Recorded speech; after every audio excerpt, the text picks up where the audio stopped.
A transfer PIN is a unique code needed to switch your Cricket wireless phone number to another carrier. It's a security measure to prevent unauthorized transfers.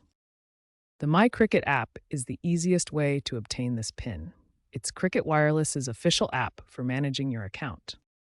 Using the app is generally faster and more convenient than calling customer service or visiting a store. You'll need an active Cricket plan and no outstanding balances to be eligible for a transfer PIN. First, download the myCricket app from your App Store and log in using your Cricket account credentials. Next, navigate to the Support or Account section in the app.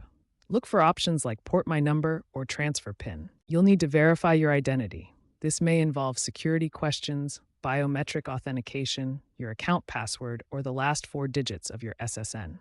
Once verified, the transfer PIN will be generated and displayed on your screen. Securely note it down, as it's typically valid for only 24 to 48 hours. Finally, provide this PIN to your new carrier to complete the porting process.